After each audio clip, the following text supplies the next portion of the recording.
Shalom saudaraku, berjumpa kembali bersama dengan saya Pendeta Jakob Setio, masih dalam program Sapa Jemaat di Rumah.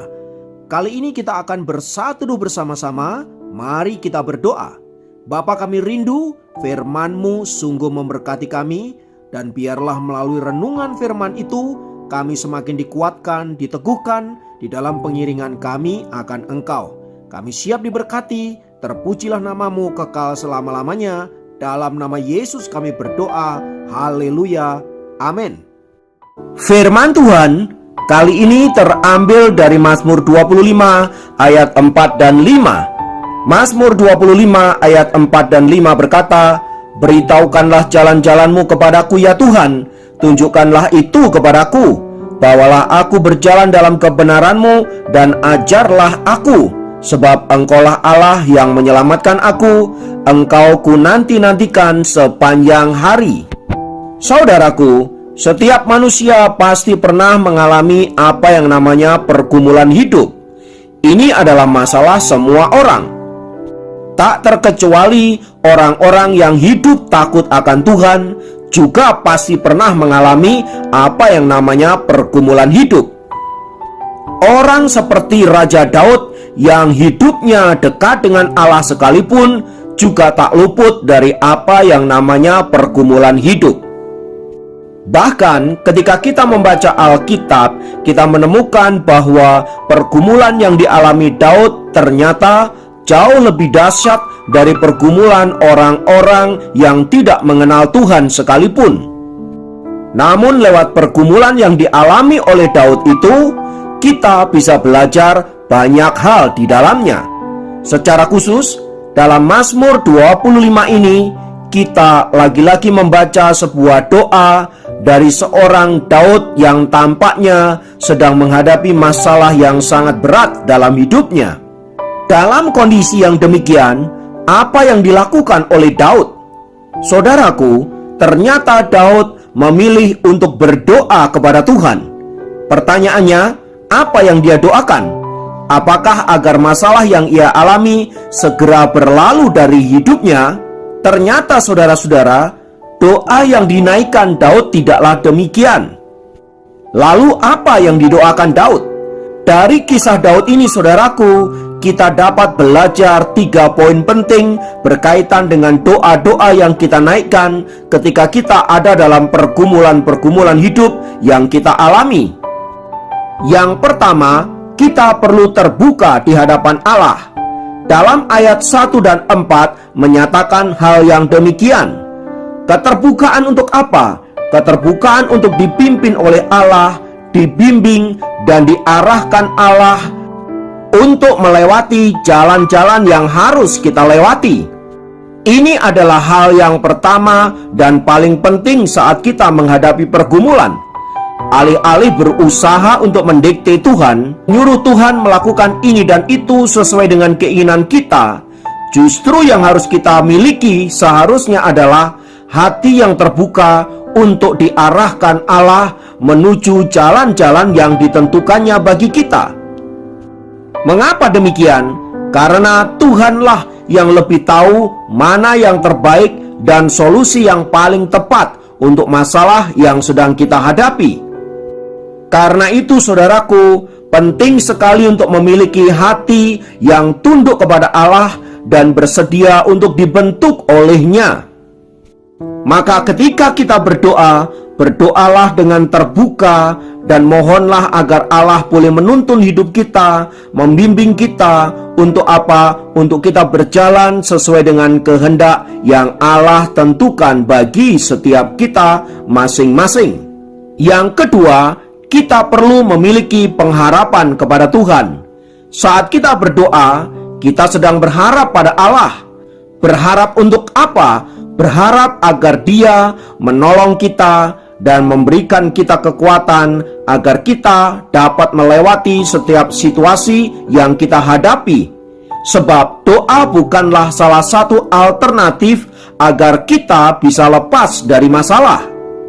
Doa adalah permohonan agar kita mengerti kehendak-Nya dan berharap agar Allah senantiasa menuntun kita menemukan jawaban-jawaban doa yang Allah telah sediakan bagi kita. Karena Tuhanlah sumber dari pengharapan kita, maka kita harus berharap kepadanya saja. Ini bukan berarti kita hanya berdoa melulu dan tidak melakukan apa-apa. Tetapi sebagaimana poin pertama di atas, saudaraku, kita memang harus berdoa, tetapi juga harus melakukan bagian-bagian yang harus kita lakukan. Selebihnya percayalah bahwa Allah akan melakukan bagiannya untuk setiap kita. Yang ketiga, memohonlah pengampunan kepada Allah. Dalam ayat yang ke-7 dikatakan, dosa-dosaku pada waktu muda dan pelanggaran-pelanggaranku janganlah kau ingat, tetapi ingatlah kepadaku sesuai dengan kasih setiamu oleh karena kebaikanmu, ya Tuhan. Berdasarkan ayat ini, saudaraku, penting bagi kita untuk menyadari akan kesalahan dan kelemahan kita di hadapan Allah. Sebab sikap demikian adalah sikap yang akan menuntun kita untuk mudah dibentuk dan diarahkan oleh Allah. Sebab bila kita tidak menyadari akan hal ini, saudara-saudara, maka kita akan menjadi pribadi yang sulit dibentuk oleh Allah. Sebab hati yang merasa benar dan merasa dirinya kuat, merasa hebat, akan sangat sulit dibentuk oleh Allah. Tetapi ketika orang sadar bahwa dirinya lemah dan rentan dalam hal dosa, maka ia akan mau dibentuk dan perlindungan Tuhan pun akan menyertai dia. Dari 3 poin di atas, saudaraku, mari kita belajar untuk memiliki sikap yang benar ketika kita berdoa saat kita mengalami pergumulan-pergumulan di dalam hidup ini. Kiranya melalui firman Tuhan di atas, kita boleh semakin dibentuk dan dikuatkan oleh Tuhan dan tidak mudah menyerah ketika kita menghadapi pergumulan-pergumulan yang ada. Mari kita berdoa. Bapa, dalam nama Yesus, kiranya kuasa-Mu terus menuntun kami dan firman-Mu yang akan membuat kami menjadi kuat. Kami menyerahkan hidup kami ke dalam tangan kasih-Mu. Kami percaya akan tuntunan-Mu dan kami percaya jawaban doa selalu ada buat setiap kami. Terima kasih, kami berdoa dan mengucap syukur di dalam nama Tuhan Yesus. Haleluya. Amin. Demikian program Sapa Jemaat kali ini. Sampai jumpa dalam program Sapa Jemaat yang lain. Tuhan Yesus memberkati.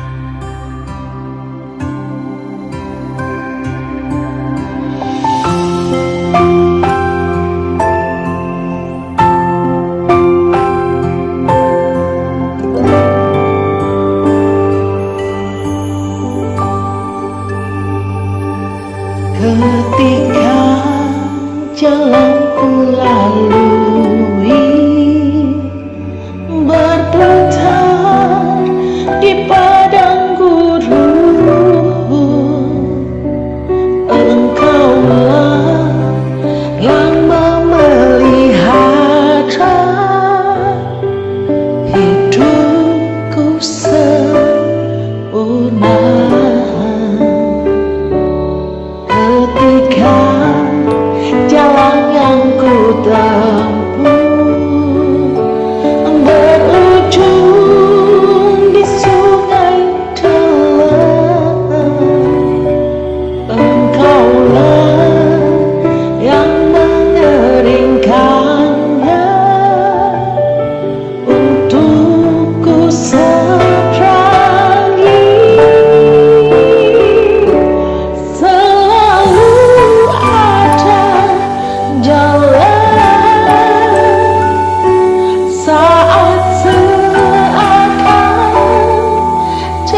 hidupku sempurna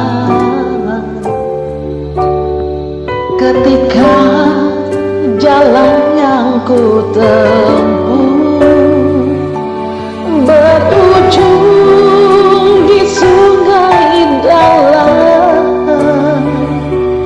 Engkaulah yang mengeringkannya untuk ku seberangi. Selalu ada jalan saat seakan tiada jalan, sebab Tuhan ada di depanku membuka jalan bagiku. Selalu ada jalan di mana ada kemauan. Biarlah ku hidup selalu di jalan yang kau tunjukkan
kepadaku.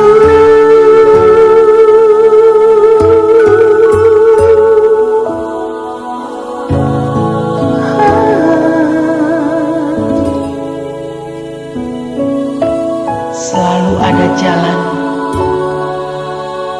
bersama dengan Engkau Tuhan. Ku percaya.